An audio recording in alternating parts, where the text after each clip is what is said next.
Hello and welcome to the latest in our lunchtime presentations by Hendricks Wealth and Estate Management. The topic for today is "'Tis the Season, the Power of Gifting." And I am Sean Hendricks. I'll be hosting this presentation.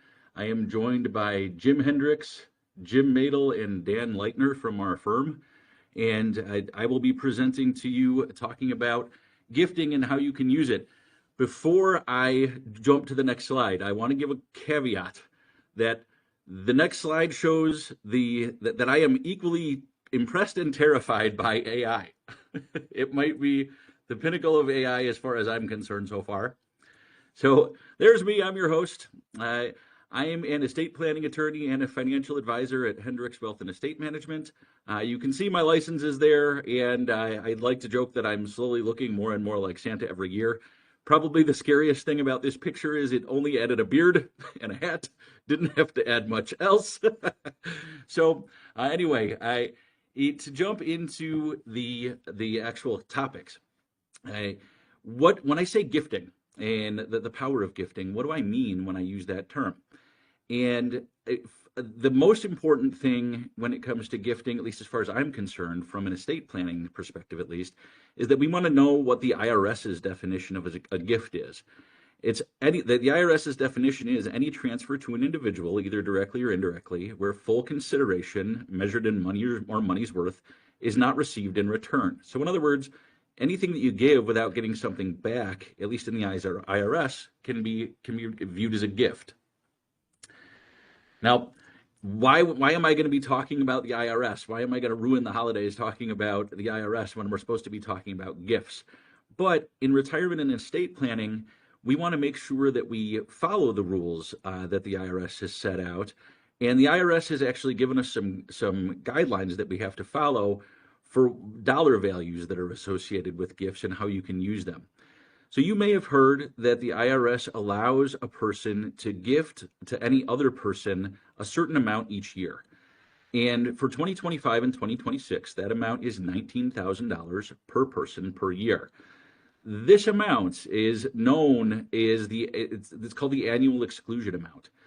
And this amount, we're going to revisit this several times during the presentation. So if you see 19,000, or if you hear that annual exclusion amount term during this presentation, just remember that those are the same thing. In addition to the annual exclusion amount, there's also something called a lifetime exemption amount. And the lifetime exemption amount, there's two different levels that we have to think about. There's the federal level, and some states have their own level. So for federal, which applies to everybody in the United States, the lifetime gift exemption amount is $15 million per person. A married couple can combine that amount for $30 million. And in Illinois, where I am, the state has its own limit. That limit is $4 million. And it can't be combined like you can in the federal, with the federal limit.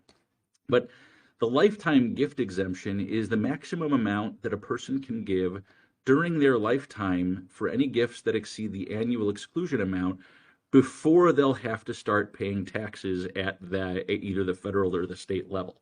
So it's the threshold above which you have to worry about estate taxes, below which you're going to be okay. So the IRS definitions, they like to use big words like exclusions, exemptions. It feels like there's a lot of double negatives built in there. So how does it actually work? And the 19,000 annual exclusion amount is a use it or lose it option. So each year you can give $19,000 to pretty much anyone you want. And if you are a married couple, you can actually both give $19,000 to anyone you want. But if you don't use it in a given year, you can't go back. So it's something that you have on a yearly basis to be able to potentially give.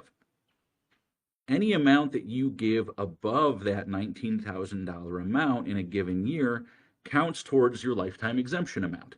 So it's almost like the IRS says, hey, that $19,000 is going to kind of be the low threshold, or the minimal amount that we're going to pay attention to. But above that, we're going to start keeping track. So if you give more than $19,000 to any person in a single year, the IRS requires you to file a gift tax return And that's how you report to the IRS that you've used up some of that lifetime exemption amount. And so you have to keep track of that year over year to make sure that when it's time for your estate tax to be calculated, that any reductions to that lifetime exemption have also been accounted for. So now that I've talked a lot about the IRS, and hopefully everybody's still paying attention, can we finally talk about gifting? And to talk about the power of gifting, I'm going to use a hypothetical.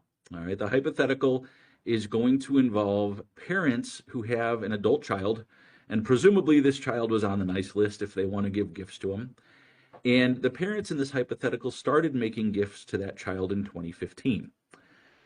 Since there are two parents, they each combined their gift amounts each year for this child starting in 2015, and they continued through the end of 2024. So in this hypothetical, what would that potentially look like? So right now, this year, the exclusion amount is $19,000. But since we're looking back in time, we're looking back to 2015. And in 2015, the exclusion amount was $14,000. So if two parents gave $14,000 in 2015, their total gift would be $28,000, as you can see here. So in each year, as the exclusion amount went up, if the parents each gave that amount, we're really just doubling it and then adding it up to see how much they gave as a total. So over that 10-year period, the total amount of the gifts add up to $306,000. Now, if we consider what would have happened if those funds had been invested during an index fund during that time, and for this example, we're just using a basic S&P 500 index fund. So in this hypothetical, if the gifts had been invested with the average returns that are posted, you can see the information here about where they're posted and what the rate is. The growth on that money would have resulted in at the end of the period being $594,370.50. So this does assume that the gifts were given at the beginning of each year, starting in 2015, and the gifts stopped after 10 years. So if you invest those gifts instead of just giving them as cash, you've got the potential to have some nice growth on that gift. All right, so you can go from 306 in this hypothetical to $594,370.50. So that shows the power of compound interest, and that makes gifting a powerful tool. But what else can we use it for? And I call these the exemptions from the exemptions. So the IRS says you can give $19,000 to pretty much anyone you want any year, but then they carve out some additional exemptions where if you wanted to pay tuition for someone, as long as you pay that money directly to the school and you're not paying it to the individual, the IRS says that that gift is not going to be subject to the $19,000 limit. Similarly, medical bills can be paid in a similar manner. As long as you're not giving the money directly to the person, you can make medical payments on behalf of someone that would not count as your $19,000 gift. There are also some exemptions for making political and charitable contributions. In those categories, you may not be subject to that $19,000 limit. So there are some things that you can do even above and beyond that $19,000. Now, in my world, when I'm wearing my attorney hat, I sometimes use gifting as an estate planning strategy. And one of the main reasons to gift, from the estate planning point of view, is because you want to get assets out of your taxable estate. So if you give something to someone, you are giving up ownership and control of that item. In the eyes of the IRS, or those assets, in the eyes of the IRS, you no longer own it, and so it's outside of your taxable estate. If you gift it while you're living, it will also generally avoid probate because it's not yours anymore. The nice thing is if you gift appreciating assets, then those assets can continue to grow outside of your estate as well. And so to rely on the previous example that we gave, where the parents gave $306,000 worth of cash, the growth on that removed $594,370.50 potentially from their taxable estate. In other words, if they had kept that and invested it the same way, they removed that amount from their estate. And so if they were above the federal estate tax threshold, they would have saved at least $105,717. So using gifting as an estate planning strategy can be a super powerful tool, both to help the people that you love, but also to potentially reduce estate taxes if those are going to be a problem for you. So aside from just giving gifts outright, right? And so at the holidays, you think of just giving someone a gift, they open it, it's theirs. There are other ways to give gifts as well. You can give gifts through trusts. So if you don't want to give someone the money outright, right? If you want to put some conditions on when they can get it or when they can use it, then you may want to use a trust to do that. And for this type of giving, we would primarily use something called irrevocable trusts, where the gift is given into this irrevocable trust. It's held outside of your estate, and then there are some conditions on when the beneficiary can use the gifts or when they can get them. So to keep with our theme here, imagine your child's on the nice list, but you don't want them to get a lump sum of money right away. An irrevocable trust could be a good way to do that. Another way to give that can use charity as a way of potentially mitigating some tax issues as well is to use donor advised funds, or sometimes you'll hear these called DAFs, qualified charitable distributions, you might hear these referred to as QCDs, or charitable remainder trusts, which are a special type of trust called CRTs. And there's actually a few others in that category as well. It's a little bit beyond the scope of this presentation.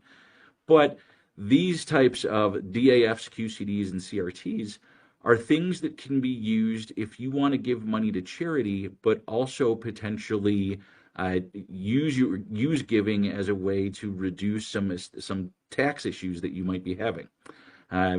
These strategies have actually been discussed previously, and so if you're interested in learning more about those, we have a full video that talks a lot more about those. So please visit our video archive to learn more about those specific DAFs, QCDs, and CRTs.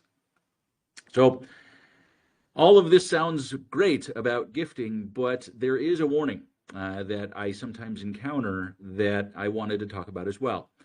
So if you are giving to someone and you're giving, let's say, the $19,000 a year, one potential conflict that can happen is if you are giving and you are or you may become eligible for Medicaid at some point in the future, Medicaid has something called the look-back rule. And so when someone applies for Medicaid, the state will generally try to make sure that the person didn't just give away all their assets just to become eligible for Medicaid. So in many states, including Illinois, if a person gives a gift within 5 years of applying for Medicaid, that gift can trigger a penalty. And that penalty, again, called the look-back rule. If they are found to have violated the look-back rule, they may be ineligible for Medicaid, and payments may be withheld for a certain period of time, depending upon the size of the gift. And the reason I talk about this is that the IRS language, they call the $19,000 gift an exclusion amount. And sometimes people think, hey, is that exclusion amount excluded from that look-back rule? And it is not. So that amount can still trigger a Medicaid look-back issue for you. So in talking about gifting, I wanted to make sure that I talked about the potential trap or the pitfalls as well. So there's a lot more to gifting than just what I can cover in a relatively brief presentation. But I wanted to take a moment to see if there are any questions in the Q&A section. And if there are not, you can always reach out to us. You can see our phone number there, 847-428-3997. Go to our website, www.hendrickswealth.com. Send us an email at info@hendrickswealth.com. Or just go ahead and ask a question if you have any right now. Otherwise, I'll give it a minute or two. Jim, or Dan, do you guys have anything to add while we've got a minute and we're waiting for a question or two? Oh, the only thing I have, Sean, that was great information that you provided for everyone. This will be our last webinar of 2025. We will resume again on January 7th of next year. And Dan Leitner, who is part of this meeting, will be speaking about renting versus buying, the math no one explains. So please feel free to join us for that. Again, as Sean said, you can go to our website there, and there's a link, there's a tab there that's listed as events, and you can sign up for any of the webinars throughout 2026 via that link. All right. Thank you very much, Jim. And since there don't seem to be any questions in the Q&A page, I will go ahead and show our team off for a minute here. Give you the information about our phone numbers one more time, and also please remember just to check our website for the events tab because there's lots of good stuff. Some stuff from the past and some stuff that's coming up. So if you enjoyed this presentation or you want to learn more about a wide range of topics, there's lots of good information there for you potentially. And I still don't see a question in the Q&A. So if we don't have anything for today, that'll be all for now. But hopefully you'll join us for presentations in the future, and we will look forward to seeing you then. Thank you very much. Take care, everyone.